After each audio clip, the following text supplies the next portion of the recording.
So I have just recently figured out that I am the biggest badass every day of my life. Oh, interesting. What discovery? What prompted this discovery?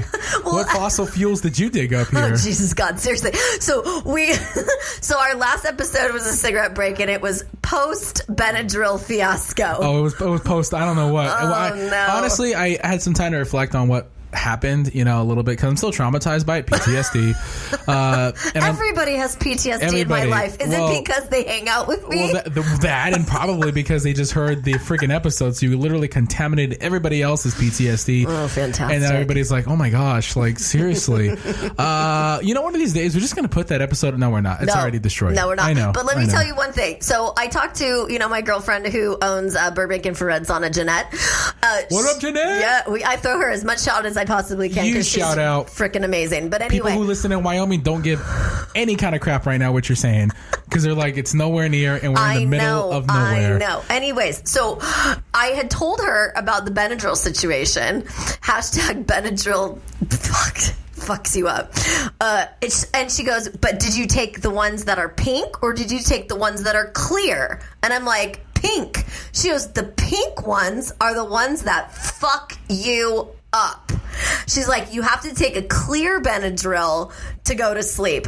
Pink will do exactly what I experienced. There's two types of Benadryl? Apparently. I just know there was only pink. And this morning she asked me when I went to the sauna, she was like, did you take Benadryl? And I'm like, no. She's like, you didn't try the clear ones? I'm like, no, I totally forgot. Because I did. Because I personally am also having PTSD from that experience last Monday. Jesus, God help us. Anyway, so let's just say this, guys. We're here to help you with your allergies, your sleep, your depression. Let's stay away from pink Benadryl. Let's try clear and let's come all together. Yeah, so basically what we're saying is this episode of Almost Bear podcast is brought to you by Clear Benadryl. Oh, yes, our new sponsor. Thank you. Our fake new sponsor. Oh, we love this our fake episode. New sponsors. Yep, Clear Benadryl. Thank you so much for keeping us both alive, keeping the sniffles away, the coughs away, and our red eyes away. Oh, so God, thank you. God knows I've got the sniffles. I cry a lot. This is your Almost There podcast.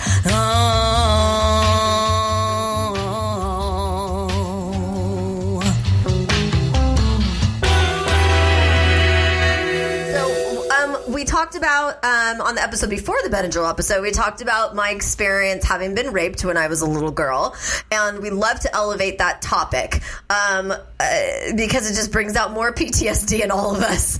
But today we're here and we're going to be talking about abortion up on this bitch. I know it's a topic that hits home for me because. And I don't say this because, I'm saying it because we all could have been in the same position. I could have been aborted. Actually, I'm not going to say should have, but I should have. No, but just bear with me for a second. I'm going to just share with my own personal story. This story, a huge shout out to my mom. Honestly, huge shout out to my mom on this one for carrying me. I was a big baby, huge baby. I think I was born like 13 pounds. Oh, my ex-husband was 14 pounds. Jeez. And 2 feet long. His mom is like the size of a miniature pony. She's so teeny. I have no idea how she carried that fucking lump in there. Basically, what I'm saying is, Mom, sorry for what I did to your vagina. Sorry. I mean... I'm so sorry. Oh, my God.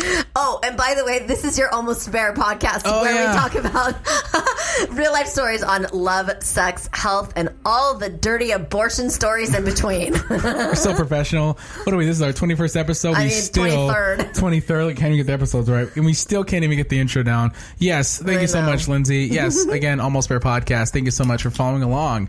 Honestly, so my mom, getting serious for a second, my mom, huge shout out again to my mom. My mother, when I was in her womb, she had cancer. She had cervical cancer. And cervical cancer is not cool. Any type of cancer, again, there's a huge campaign, obviously, fuck cancer. You hear all that stuff running through everywhere part of our lives. Everybody knows someone that is linked to cancer. Just is. Whether it's your grandma, your mom, I don't know, your best friend's uncle's neighbor, I don't know. But everyone knows somebody that has or has cancer. And, of course, I'm in her womb. I didn't know what was going on. I just still don't know what's going on. Still don't know what's going on. But apparently I was surrounded by cancer. I was surrounded, in the cervix with cancer, all that good stuff. Well, I mean, this explains a lot. It probably does, yeah. I love you. Sorry. So she was in, I believe, her fourth stage is what from what fourth stage cancer, which is pretty serious. Oh yeah. Oh, stage 4. Stage 4. Yeah. Okay. I'm sorry. I was stage thinking 4. pregnancy and trimester, and I was like, that's not right. Okay. No. It's stage 4 cancer. Wow. And I was already full term. I was already, when they detected the cancer, I was already full term. All that stuff. And 3 doctors said to abort the baby. Wow, when you were, 7 months in? Yeah, 7 months in. And that's when they found, because obviously they want to get, I was blocking her cervix basically where the cancer was at. And they wanted to bypass me, get to the cancer, eject the cancer, and it was curable. The cancer was curable. Just, I got to get that bitch out there. Not me. Well, me, yes. Well, you're kind of a bitch. Yes, and the cervix part of the cancer out of there. What's a cervix? So 3 doctors right away said, abort. And my mother kept saying, no, I want more opinions. Are you sure this is the only way? Huh. And she met one doctor, Dr. Mercedes. I just know it's Mercedes because I think of the car. Sure. And she calls him a gift from God, because literally this doctor was like, no, you know what? You're going to have the baby. But it's going to be painful, because every day you're going to have to come into the hospital and get a biopsy of the cancer to make sure it hasn't grown. Because once it hits stage 5... that's it. There's no cure. You're done. Yeah. It's over. Yeah. You're both dead. You're taking a risk here. Are you willing to go with it? And she's like, well, look at him. He's full term. And apparently I was like all formed. My hands, everything was formed. And she's like, look at him. Yeah, you're giving the F-bomb to everybody already. It's all good. Yeah. Like 3 doctors gave up. And just this one doctor that my mom, she waited for one doctor just to say, you're going to have this baby. And there wasn't like a flip-flop. He's like, no, you're going to have this baby. I love it. But obviously as a doctor, especially in those times, you have to give a risk, there's a risk you're taking. Sure. Point is, obviously, the risk was I would die, she would live, she would die, I would live, or we'd both be dead. There wasn't really much of a possibility we'd both be alive. And look at you both now. Yeah. So every day she came in for a biopsy, and the risk was that if getting the biopsy from the cervix, if the doctor would have poked the water bag, spontaneous abortion. Mm-hmm. And that would have been it. 7 months. There's no way I could have survived 2 months in an incubator, or maybe a month. I mean, people do. But I've worked with I have a couple clients in the past actually that have worked in the neonatal from a respiratory perspective. But man, oh man, my nephew actually was prematurely born, and he was I think he was born at 6 months. Oh, wow. And he was a little dude. He was so super tiny. And he's still really tiny, skinny and tall, and has eating problems. He's got issues, but he's super bright. But anyways, awesome. I totally digress. It's good to hear, because I didn't know that. In fact, there's an image that we used in marketing for this particular company that I was consulting for, where there was a baby, the dollar bill baby, and it was a baby that literally was born, and it was the size of a dollar bill. Everybody knows what the size of a dollar bill is, and we took pictures of the baby with the dollar bill, and that baby is alive and kicking and killing it in Silicon Valley. Wow. And it's it is possible, but nonetheless, yeah, I mean, it happens. Yeah. But man, the cost associated with it, and the heartache and the emotion, and oh my god, I mean, yeah, and I can only imagine what was going on. And, my grandparents were involved. Sure. My mother had to make these decisions on her own, because my grandparents were like, "It's your decision." It's like, this is all stories that I hear. I wasn't there. I mean, I was there, but again, I was or wasn't. I was kind of flip a coin nowadays. You know what I'm saying? I mean, you barely listen now. So I see where I get it from. Started at a young age, folks. Oh, I love you, Boop. So, and she had me, everything was fine. The pregnancy went well, praise God, everything, And so, before we continue on with this, and your mom, no more cancer. No more cancer. So, obviously, as soon as I came out, I slid out through the canal.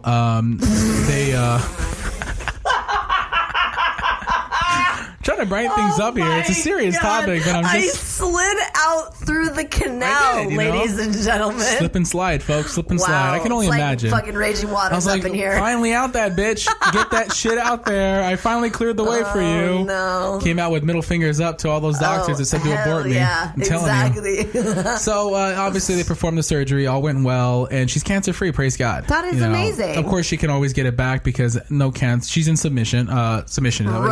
Remission. Sorry. Submission is a completely different word. Thank you, folks. Remission. Big words. Remission. Yeah, my dad's in remission from prostate cancer, and so not that has anything to do with anything, but remission and cancer. But I just lost two of my aunts to cancer, and and then lost my mom to. It just goes on and on with that stuff. But so today, to go back to focus. I am so happy. Thanks, Mom, for not aborting Johnny Thanks, Mom. Boy. Appreciate you. Thanks, Mommy. Much love. Totally, because I don't know what I would do without you around. Quite frankly. So as you can kind of hear, going on the actual topic of abortion, I am very biased, obviously. Sure. I'm already coming up with a very biased answer of what I feel about abortion, how strongly and passionate I am about abortion. Not the very act, but the very much against abortion. And it comes obviously with my religious background. A lot of people would claim that, like, oh, but you're Catholic. Obviously, you're anti-abortion. Right. But I kind of separate that. I don't do Bible stuff and Bible quotes and like, oh, God formed you in the womb. You're and this not and like that. my mother. Yeah, it's more like you can't speak to somebody who is going to call that as, well, that's bullshit. You're obviously faith-based, obviously. Yeah. I want to come on an approach in the very simple, what is right, what is wrong approach to abortion. Well, and so when we talked about my rape situation 2 episodes ago or what have you, I mentioned straight up about the fact that if I had gotten pregnant from being raped, what your thought was on abortion in regards to that. And my whole thing is, I don't love abortion. Nobody wants to get an abortion. This isn't like something that we wake up in the morning and we're like, I'm going to go fuck a random stranger and get knocked up and I'm going to go have an abortion. That's not it. It's case by case. And like I mentioned before, if you're being a big skank whore and you're getting knocked up and you're just using an abortion as birth control, you can go fuck yourself. But when it comes to people that, from an economics perspective, from a belief, whatever it is, every single family's case is different. And what if the baby is terminally ill? Like what if inside of the womb this baby's going to end up coming out with so many health issues that their life is not only going to be unlivable, but now it's going to cost the entire family so much money and so much time and all of this for a child that literally doesn't have a life. They're just alive. And it's such a slippery slope on this topic because I don't think it's fair to slump everybody into the same group at all. If that was okay, then we wouldn't have any form of democracy. We wouldn't have Republicans and Democrats and independents if we all fell into one group. But what it comes down to is this is my fucking bod, and I am going to do whatever the fuck I want to with it. And if you've been listening, you know I do. You present very good points, and I do present very good points, and that's actually the basis of a lot of people. Well, as it should. I mean, we've got Kentucky and Georgia that have passed all of their ban on abortion after the what was it called, the fetal heartbeat bill, where as soon as the fetal heartbeat is on your ultrasound or what have you, which is like approximately 6 weeks in or what have you, after that, forget it. Kentucky and Georgia are like, fuck you. Alabama, don't even allow it. It's unbelievable. So what's happening is women are leaving the state, leaving their counties, leaving where they need to go, and they're going into unhealthy areas, unhealthy, backwoodsy, crappy, like no shit, the wire hanger kind of situation. So it's causing other issues. And our abortion rate has dropped significantly, by the way, since 2014. I'll pull up my stats in a sec. But we've dropped the abortion rate, which means we're having less sex unprotected, which means we're getting pregnant less. And then we can get into the whole Handmaid's Tale, that show on Hulu, the Margaret Atwood book, Handmaid's Tale, where it was all about totalitarianism, I can't even say that word, where women are property. And, I'm not anybody's property. And that's what this feels like all the time when they are trying to regulate what the fuck I do with my bod. Okay. No, fair enough. I'm off of my soapbox it's like a minute. No, it's fine. And actually, I'm hearing you because you're actually on your soapbox and you're speaking to me and the ones who are kind of like, I wouldn't say in disagreement, but understand. I understand you completely. I understand all these arguments. Yeah. And I sympathize a lot with it because I'm like, I hear you. And that is my stance on everything you just said. I hear you. Right. How I feel about it, again, I tell my story because I want to present that I'm biased. I know that I'm biased because, again, I could have been aborted. I'm obviously all for being anti-abortion. And I'm pretty sure all of us could have been aborted. Yeah.